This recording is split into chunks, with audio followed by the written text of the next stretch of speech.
अस्सलाम वालेकुम। प्रोग्राम मुकाबला जोश का है के साथ मैं हूं आपका होस्ट इमरान सिद्दीक और पाकिस्तान सुपर लीग अपने इख्तिताम की जानिब गामजन है। पेशावर ज़ल्मी का सफ़र कल एलिमिनेटर 1 में शिकस्त के बाद ख़त्म हो गया। इस्लामाबाद यूनाइटेड के सीनियर खिलाड़ियों की वापसी के बाद उन्होंने ज़बरदस्त कामयाबी हासिल की और शादाब खान, एलेक्स हेल्स ने जिस तरह से लेफ्ट किया था PSL, उसी तरह से कल आगाज़ किया और 62 रन की ज़बरदस्त इनिंग खेली और फ़तह में अहम किरदार अदा किया। जबकि दूसरी जानिब अगर वहाब रियाज की बॉलिंग पर नज़र डालें तो शायद वो टर्निंग पॉइंट साबित हुई पेशावर ज़ल्मी के लिए और जिसकी वजह से उन्हें शिकस्त हुई। सलमान इरशाद ने ज़बरदस्त बॉलिंग की लेकिन दूसरे एंड से उनको कोई सपोर्ट नहीं मिल सकी, जिसकी वजह से पेशावर ज़ल्मी का सफ़र जो है वो कल ख़त्म हुआ है।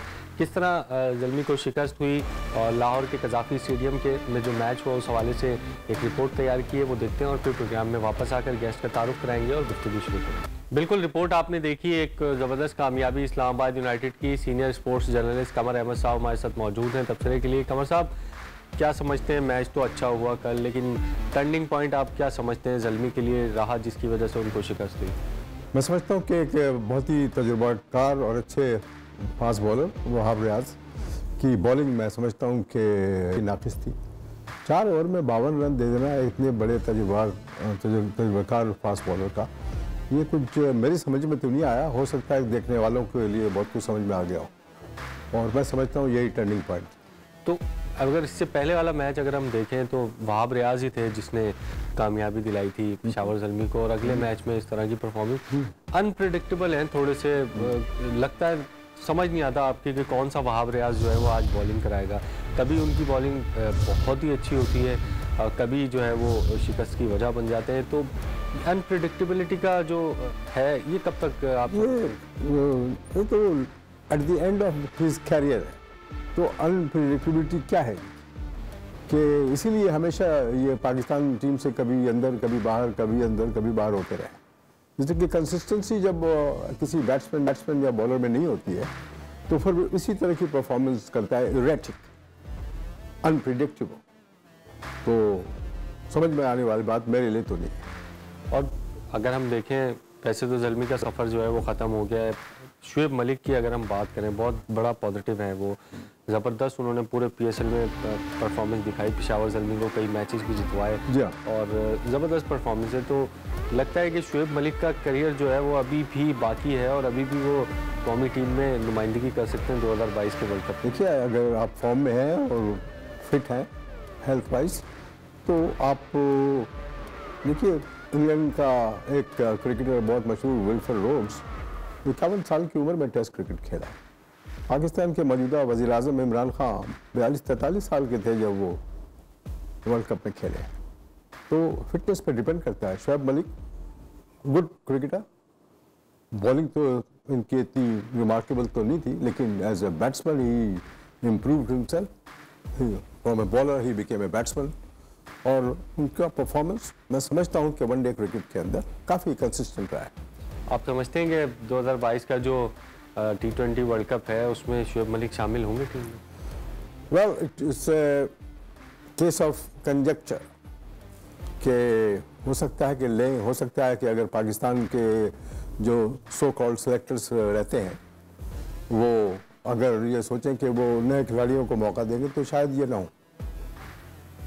लेकिन मेरी तरफ से मैं समझता हूँ कि जब आपकी टीम ना तजुर्बाकार हो, इनएक्सपीरियंस हो, तो 1-2 खिलाड़ी तजुर्बाकार टीम में होने चाहिए ताकि उनको देखकर एज ए रोल मॉडल दूसरे लोग भी परफॉर्म करें। बिल्कुल, और ये तो वक्त ही बताएगा कि शुएब मलिक वर्ल्ड कप की टीम में शामिल होंगे या नहीं। फूड पांडा बाउंड्रीज में कल इस्लामाबाद यूनाइटेड ने काफ़ी बाउंड्रीज लगाई, ज़ल्मी ने भी काफ़ी बाउंड्रीज लगाई।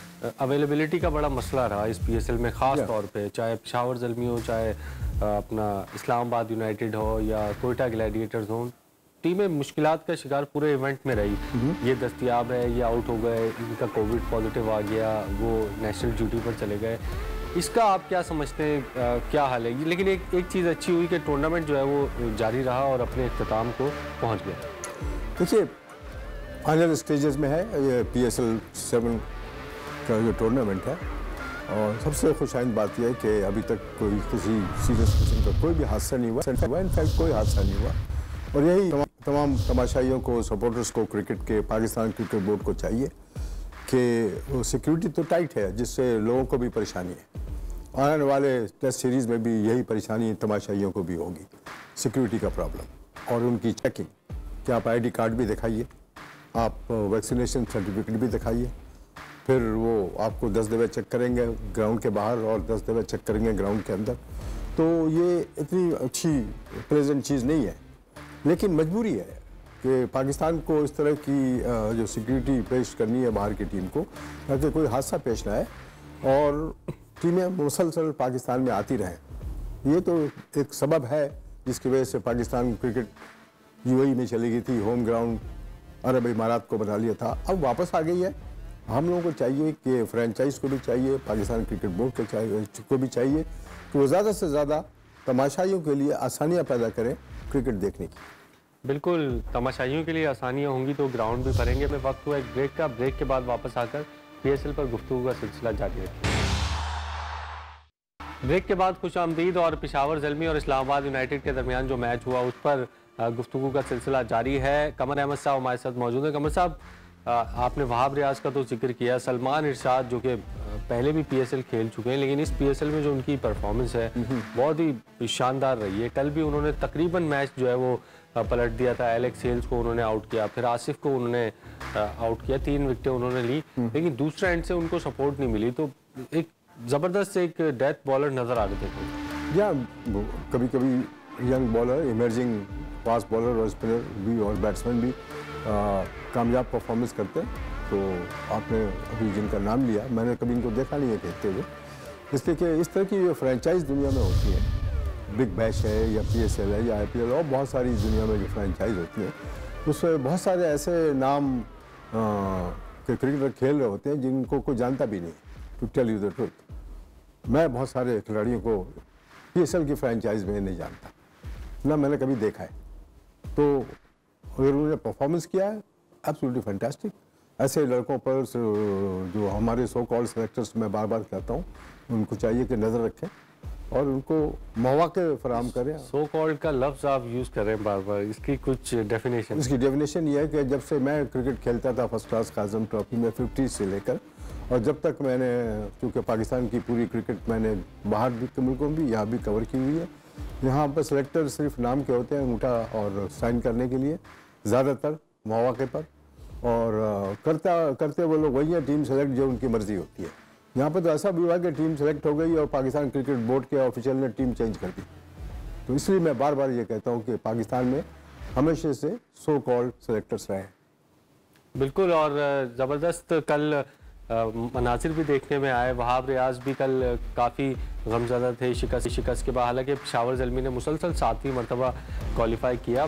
बिल्कुल, और फ़हीम अशरफ की जितनी तारीफ़ की जाए वो कम है। कल उन्होंने बैटिंग में भी परफॉर्म किया, बॉलिंग में भी परफॉर्म किया, और एक और अच्छा साइन इस्लामाबाद के लिए ये था कि हसन अली ने परफॉर्मेंस जो है वो शुरू कर दी, क्योंकि अब ऑस्ट्रेलिया के ख़िलाफ़ जो है वो सीरीज़ शुरू होने वाली है। तो ये 2 खिलाड़ी भी हमारी टीम में शामिल हैं, तो इनकी परफॉर्मेंस भी बड़ी काउंट करती है। कल जो मैच पलटा है, फ़हीम अशरफ ने आके जो 2-3 शॉट्स लगाए हैं, वहाँ से आज़म खान को भी कॉन्फिडेंस मिला, फिर उन्होंने भी उसके बाद 2 छक्के लगाए। तो फ़हीम अशरफ का किरदार और प्लेयर ऑफ द मैच भी थे कल वो। फ़हीम अशरफ को मैंने पहली बार पाकिस्तान की तरफ से खेलते देखा डबलिन में, आयरलैंड के कैपिटल में, आयरलैंड के ख़िलाफ़। तो मैं बड़ा मुतासिर हुआ इनसे, और शादाब को भी मैंने वहीं देखा था, और शर्जील खान को भी, जब मैं वहाँ टेस्ट मैचेस और टूर पाकिस्तान का कवर करने आयरलैंड गया था।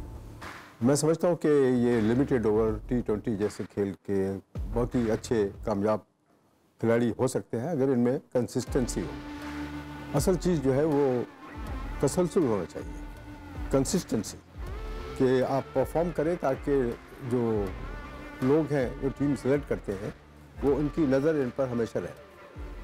अच्छे खिलाड़ी हैं, ठीक ठाक बॉलिंग भी कर लेते हैं, यूजफुल बैट्समैन भी है, जस्ट एन एवरेज प्लेयर, और he can become above average player if he works hard. बिल्कुल, और अजहर महमूद भी उनके साथ कैंप में हैं, जो कि पाकिस्तान के बड़े ज़बरदस्त खिलाड़ी रहे हैं। उनकी मौजूदगी भी इनको काफ़ी हेल्प करती होगी। जी, अजहर महमूद पाकिस्तान के वो खिलाड़ियों में से उनका नाम है जिन्होंने टेस्ट डेब्यू में सेंचुरी बनाई थी, और मैंने वो मैच कवर किया था रावलपिंडी में। और अजहर महमूद चूँकि काउंटी क्रिकेट भी काफ़ी खेले हुए, तजुर्बा उनका बहुत बड़ा है, इज़ नाइस मैन, तो उनकी कंट्रीब्यूशन भी मैं समझता हूँ एज ए खिलाड़ी, एज ए कोच काफ़ी रही है पाकिस्तान की क्रिकेट में। बिल्कुल, और फ़हीम अशरफ की बात कर रहे हैं तो Pepsi player of the match में फ़हीम अशरफ की कोचिंग और बॉलिंग देखते हैं तो आज भी एलिमिनेटर 2 है इस्लामाबाद और लाहौर कलंदर्स के दरमियान। लाहौर कलंदर्स की टीम ने पॉइंट्स टेबल पर 2 पर फिनिश किया था, लेकिन अगर आज वो इस्लामाबाद से शिकस्त से 2-4 होते हैं तो फिर वो टूर्नामेंट से बाहर हो जाएंगे। कमर साहब, आज थोड़ा बारिश की भी प्रिडिक्शन की गई है। T20 क्रिकेट में अगर बारिश हो जाए तो समझते हैं कि जो दूसरी बैटिंग कर रही होगी टीम, उनको फ़ायदा हो सकता है। देखिए, पेशावर में तो बारिश हो रही है, लाहौर पेशावर में तो बारिश हो रही है, लेकिन लाहौर में कब तक पहुंचती है ये किसी को नहीं पता। तो मैं समझता हूं कि खुदा न करे कि ऐसा हो कि एक इम्पॉर्टेंट मैच में, एक डिसाइडिंग मैच में, एलिमिनेटर में बारिश हो जाए, या बारिश पे डकवर्थ लुईस सिस्टम पे मैच का फैसला हो। एक पूरा मैच होना चाहिए 20 ओवर का, एंड आई होप कि बारिश ना आए और तमाशाई जो भी ग्राउंड में दाखिल हो सकते हैं इस एलिमिनेटर को देखने के लिए। शाम में प्रेडिक्शन की गई है, जा रहा है कि कम चांसेस है कि मैच मुतासिर हो, लेकिन हो सकता है। नहीं, होने को तो कुछ भी हो सकता है, लेकिन ये है कि हमें, मेरी ख्वाहिश है और तमाम वो लोग जो इस पर नज़र रखे हुए हैं, जो फोकस्ड हैं इस एलिमिनेटर पे, इस्लामाबाद यूनाइटेड और लाहौर कलंदर के, तो उनकी ख्वाहिश ये होगी कि वो पूरा मैच देखें। बिल्कुल, और तमाशाइयों की आपने जिक्र किया, ज़बरदस्त तमाशाई जो हैं वो कज़ाफ़ी स्टेडियम लाहौर में आ रहे हैं और हर मैच में तकरीबन क्राउड जो है वो फुल हमें नज़र आ रहा है।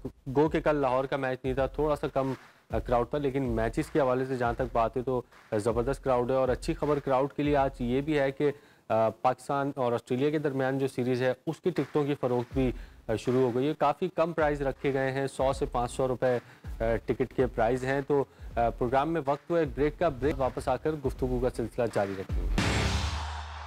ब्रेक के बाद एक मरतबा फिर खुशामदीद, और इस्लामाबाद और पेशावर ज़ल्मी के दरमियान मैच पर हमने गुफ्तगू की। आज लाहौर कलंदर्स और इस्लामाबाद यूनाइटेड की टीमें मद्दे मुकाबिल होंगी और दोनों टीमों के पास लास्ट चांस है। कौन खेलेगा मुल्तान सुल्तान से फाइनल, आज रात जो है वो फैसला हो जाएगा। बिल्कुल, इस साल लाहौर कलंदर्स को बरतरी हासिल है, दोनों मैचेस उन्होंने जीते और गुज़िश्ता 5 में से 3 मैचेस में लाहौर कलंदर्स ने कामयाबी हासिल की। कमर अहमद साहब हमारे साथ मौजूद है। कमर साहब, बड़ा मैच है आज भी, एलिमिनेटर 2, तो कौन सी टीम को आप समझते हैं कि अपर हैंड है उसका? इस्लामाबाद ने मोमेंटम पकड़ लिया है सीनियर खिलाड़ियों की वापसी के बाद, जबकि लाहौर की टीम जो है वो मुल्तान से हारने के बाद इस मैच में आ रही है। देखिए, लाहौर कलंदर के जो परफॉर्मेंस है ओवर द इयर्स PSL में, वो इतनी कंसिस्टेंट नहीं है, उनमें इतना तसलसल रहा है, बहुत कम जीते हैं ये लोग।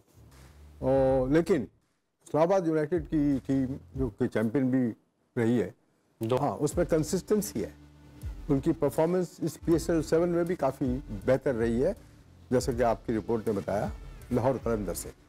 तो मैं समझता हूँ कि पल्ला भारी हो सकता है अगर on the day Islamabad United अच्छी परफॉर्मेंस करे या लाहौर कलंदर अच्छी परफॉर्मेंस करे, तो वो फाइनल में 2 में से एक टीम तो आनी ही है। टोटली डिपेंडिंग के ऑन द डे परफॉर्मेंस इनके बैट्समैनों और बॉलर का क्या होता है, किस तरह का टारगेट या ऑफर करते हैं डिफेंड करने के लिए दोनों टीमें, ये totally depending on how they perform. अच्छा, फ़खर जमान पे बड़ा रिलाई कर रहा है लाहौर कलंदर्स, और जिस मैच में वो आउट होते हैं और तो क्लैप्स कर जाती है लाहौर की टीम। 584 अकेले अभी तक बना चुके हैं और सिंगल एडिशन में सबसे ज़्यादा ये अभी तक के रन हैं। बाबर आजम का रिकॉर्ड भी उन्होंने तोड़ दिया है। फ़खर जमान पे इतना रिलाई कर रहे हैं, मुझे लगता है कि आज क्रिकेट है, फ़खर जमान आज भी नाकाम हो सकते हैं। गो के गुज़िश्ता मैच में 66 रन उन्होंने बनाए, तो थोड़ा सा रिलाय उन पर कम करना पड़ेगा। दीगर प्लेयर्स को, हफीज़ जिस तरह हैं और जो दीगर प्लेयर हैं, उनको जिम्मेदारी लेनी पड़ेगी। देखिए, फॉर्म में तो है फ़खर जमान, लेकिन कोई भी टीम लिमिटेड ओवर में या टेस्ट क्रिकेट में अगर 1 या 2 खिलाड़ियों पर वो डिपेंड करे और समझे कि बस यही है जो हमको मैच जितवा सकता है, तो ये बड़ी मैं समझता हूँ कि नाकामी का सबब भी बन जाती है आखिर में। तो किसी भी टीम में 2-4 लड़कों को ऐसा होना चाहिए, बॉलरों और बैट्समैनों को, कम से कम 2-3 को, कि जो कि कंसिस्टेंटली परफॉर्म कर रहे हो। Fakhar Zaman is made lot of runs in this PSL और होप के ही बैट्स वेल अगेन।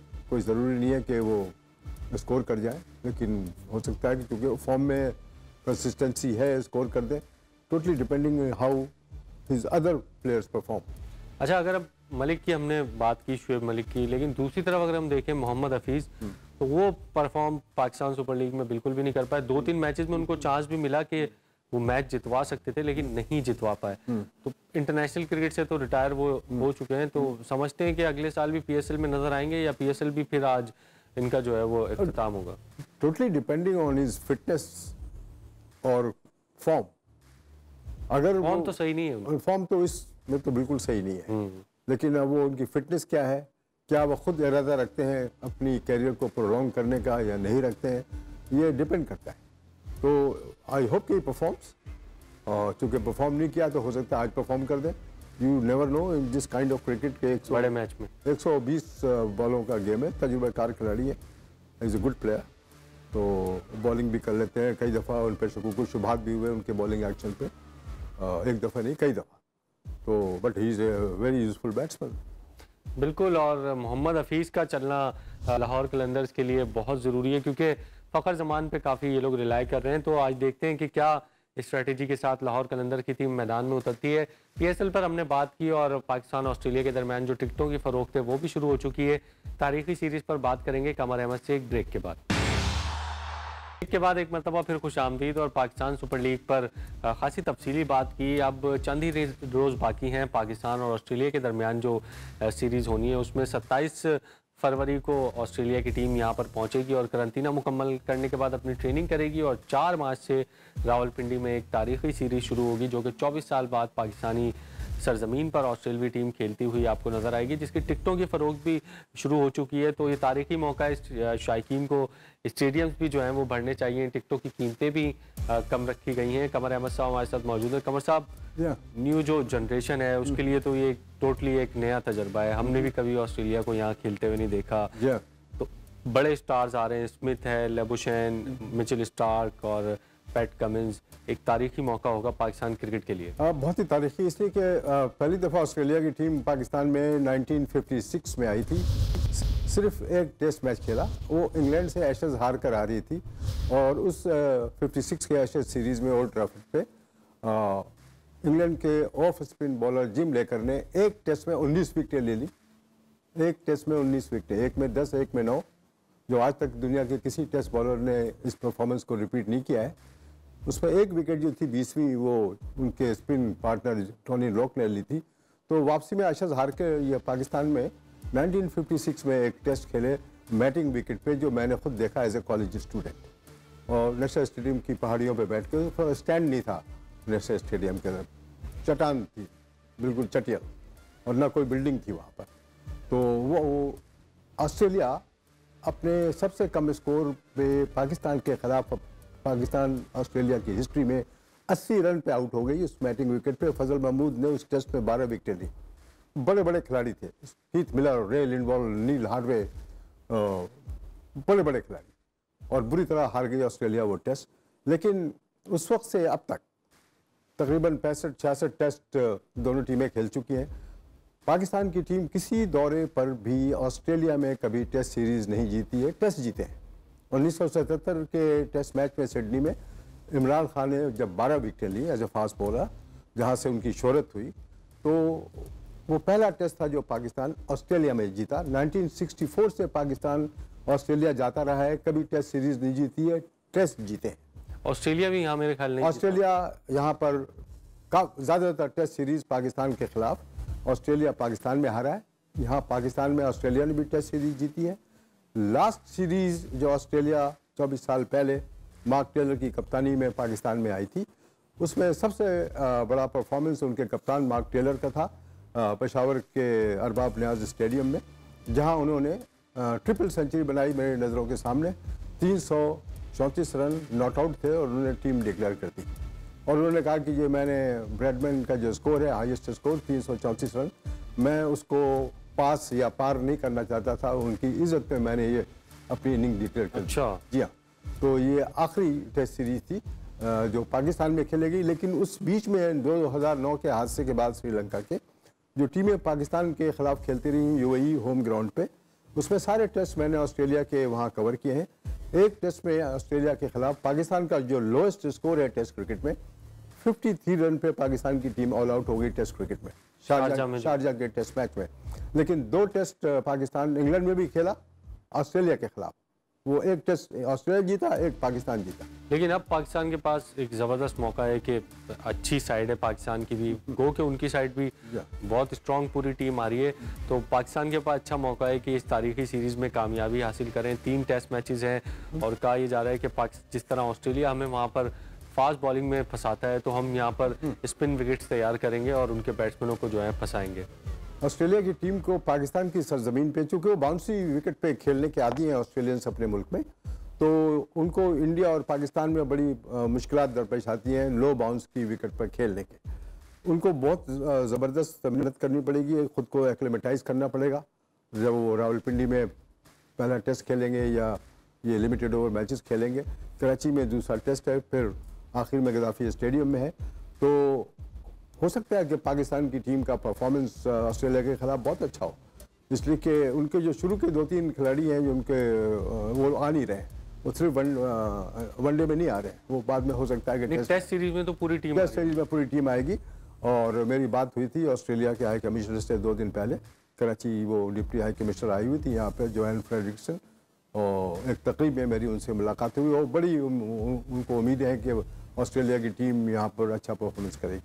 बिल्कुल, और फैंस के लिए एक मरतबा फिर रिपीट करें कि आप स्क्रीन पर भी देख रहे हैं टिकटों की फ़रोख्त जो है वो शुरू हो गई है। बहुत कम कीमतें हैं, 100 से 500 रुपये में आप टिकट्स खरीद सकते हैं और रावलपिंडी का स्टेडियम जो है वो इस तारीखी मौके पर भर सकते हैं। प्रोग्राम का वो ख़त्म हुआ है, कल एक और प्रोग्राम के साथ और एक नए गेस्ट के साथ हाजिर होंगे, तब तक के लिए अल्लाह हाफ़िज़।